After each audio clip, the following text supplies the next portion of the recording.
जिल्हा परिषद पंचायत समिती सर्वसाधारण निवडणुकीच्या आज शिरसाव या ठिकाणी कॉर्नर सभेसाठी उपस्थित आमच्या सगळ्यांचे मार्गदर्शक आदरणीय गौतमजी लटके सर ताई पुढे माझ्यासोबत माझे सहकारी म्हणून पंचायत समिती गणातून शिरसाव गणातून आमच्या भगिनी मोनिकाताई पाटील आणि जवळा गणातून बालाजीराव कातोरे हे दोघेही माझ्यासोबत ताई आमच्या कमळ चिन्हावरती आहेत आणि माझ्यासोबत माझे सहकारी जिल्हा परिषद पंचायत समिती गणातून जवळा बालाजी कातोरे सिलेंडर या चिन्हावरती इलेक्शनसाठी उभा आहे. खऱ्या अर्थानं आज ही लढाई सुरू केली.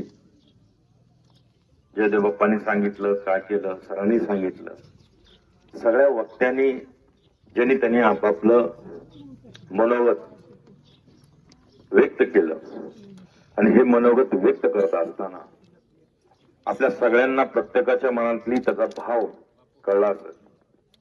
कारण आपण ज्या पद्धतीनं वक्तव्य करतो, ज्या पद्धतीनं आपण बोलतो, मला वाटतं माझंच कुटुंब, माझ्याच कुटुंबातली लोक ज्या पद्धतीनं बोलायला लागले, बघा घरोघरी मातीच्या चुली आहे. माझ्या कुटुंबातलं निस्तरायला कुटुंबवाल्यालाही माहिती आहे, तुम्हालाही माहिती आहे, मलाही माहिती आहे, ते निस्तरायला मी खंबीर आहे. त्याच्यासाठी मी कुणाकडे दात फिर्याद करायला आलेलो नाही. त्यांच्या डोक्यात काय चमकलं आणि त्यांनी काय इथं बेताल वक्तव्य केली, जरी ते माझ्या काका असले, राजकीय दिशा आमची वेगळी आहे, हे स्पष्टपणे मी आज जाहीर करतो. आजपर्यंत ज्यांनी मार्गदर्शन केलं त्यांनी सांगून ठेवलं होतं की बाबा आपलं वय, आपण लहान आहोत, आपण शिकतोय, वडील धरल्यावरती बोलायचं नाही.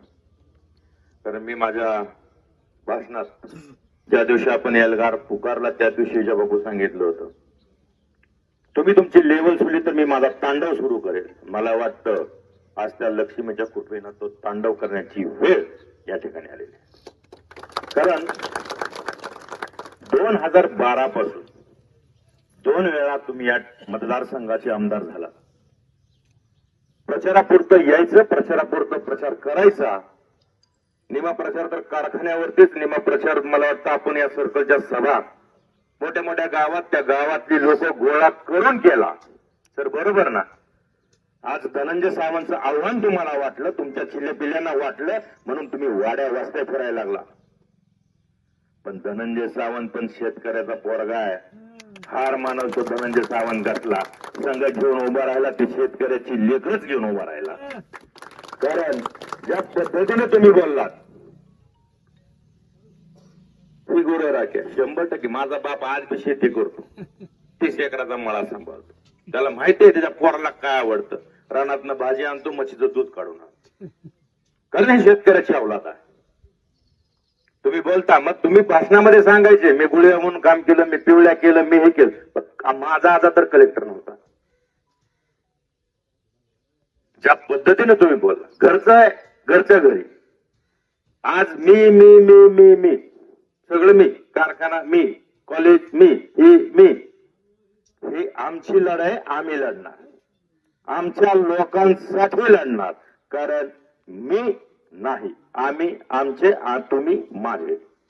कारण 12 वर्ष मी पण पुण्यात राहिलोय. लेकरं बाळं घेऊन कारखाना उभा करण्यासाठी मला वाटतं 2007-8ला सर परांड्यामध्ये भाड्याच्या घरात राहिलो. मला वाटतं घुमरे बाबाची तर सर बरोबर आहे ना, इथं बरेचसे आहेत. अजितराव आहे, अरविंद आहे, मला वाटतं हिजा बापू पहिले इलेक्शनला धनुबाडीला उभं त्यावेळेस भाड्याच्या घरात राहिलो मी. भाड्याच्या कारखानदारी होती ना आमची, कॉलेज होते, सगळं होतं. कारखाना उभा करायला आलतो, कारखाना चालवत होतो.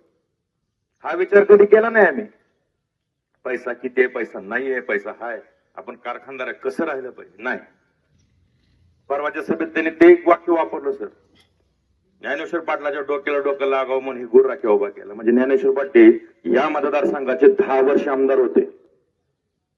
त्याच्यावर म्हणजे ज्ञानेश्वर पाटील काय गुर राख्या होता का? अहो, जे हयात नाही त्याच्याबद्दल तुम्हाला आज सुचायला लागलं. हयातीत असताना त्याची वाट तुम्ही लावली. काय नैतिक अधिकार आहे बोलायचा? कसं आहे, काही गोष्टीच्या मर्यादा आहेत. मी आजही मर्यादा सोडत नाही. तुम्ही तुमचं वाचाळ वक्तव्य थांबवा. माझं तुम्हा सगळ्यांच्या समोर आव्हान आहे, तुम्ही तुमचं वाचाळ वक्तव्य थांबवा. कारण मी चुकलो तर म्हणणार आहे पोरगा घोडबुद्धीनं केलं असेल, पण तुम्ही वयस्कर आहात, वयाची मर्यादा ठेवून वागा. या ठिकाणी माझं जिल्हा प्रमुखाला सांगणं आहे, कारण मी आजही शिवसैनिक आहे, शिवसैनिकच आहे. कारण मला काय अजून एकनाथ शिंदे साहेबांनी काढलेलं नाही. बंडखोरी केली ह्याचा अर्थ पक्ष सोडलाय का? बर, पक्ष एकट्यानं बंडखोरी केली. माझ्यासोबत पक्षातले सगळे पदाधिकारी आहेत, फक्त काहींना बोलता येत नाही, दम दिला जातोय. कामं दिले, बिलं काढणार नाही, हे काढणार नाही. धनंजय सावंतने इथं 12 वर्ष एकटं प्रशासन चालवलंय. बघू कोण अडवताय. ही जी तुमची चिलीपिली सांगतात ना, हे करील ते करील, बादराव 9 तारखेनंतर 9 तारखेनंतर फिरून द्यायचं नाही. येडे साळे माझ्या बरोबर नाही करायचं. माझ्या एकाही पोराला, माझ्या एकाही कार्यकर्त्याला विनाकारण डोसू नका. कारण आम्ही लात नाही मारली, पाया नाही पडणार, शेंगा नाही खाल्ल्या, टरफळे नाही उचलणार. ज्या पद्धतीनं तुम्ही वागायला लागलात, बोलायला लागलात, अहो माझ्या बरोबर पोर कोणाची पाकिस्तानची फिरतेत का? तुमच्या हे सर्वसामान्यच आहेत ना. हातात झोपेवाली पोरं घेऊन फिरतो, आज फिरतो का? ही पोरं 2012ला तुम्हाला चालली, ही पोरं मागच्या इलेक्शनला तुम्हाला चालली. आज त्या पोरावर बोलायला लागला. कोणाची पोरं आहेत ती? भागातलीच आहेत ना. कशासाठी? काय म्हणजे आपण बोलतो काय, करतो काय, किती शब्द दिले, किती पाळले? गावातली 4 नावं, पोपटनाना सोडला तर स्पष्ट नाव येतो. हिजा बापू शपथ वाहिली होती, बिथाड बांधून देतो 2 महिन्यात म्हणून देवा पुढे सोडा. पोटचं पडलं नाही, देवाचं कुठं नादी लागलं. हिजा बापू एक, ही आता बापू तर नाव माहीत झालं असेल माय सांगितले म्हणून. नाहीतर पोपटनाना सोडला तर गावातली 4 नावं सांगावी, तरी बी आपली माघार. मोकळ्यात गपाट्या हाणायचे नाही आमदार साहेबांना. आता हा मग कशासाठी उगाच बोलायचं, कशासाठी करायचं? अहो साहेब, 12 वर्ष तुम्ही पदावर असले काय नसले काय, या सर्वसामान्यानं आपल्या कुटुंबाला आधार दिला. या सर्वसामान्य लोकांनी कुटुंबाला आपल्याला आधार दिला, आपण त्यांना आधार दिला. त्याची नाव जोडून आम्ही ठेवली. 12 वर्ष मतदारसंघ बांधून ठेवला, एक माणूस हल्ला नाही. आज गेलं काय तुमच्या या बेताल वक्तव्यामुळे आणि तुमच्या या 4-5 चौकटीमुळे यांच्या समोर मी माझ्या समोर यांना याची वेळ आली. एखादी शिवसैनिकाची इच्छा आहे का? प्रत्येकाला वाटतंय दादा हे काय चाललंय, तरी शांत आहेत.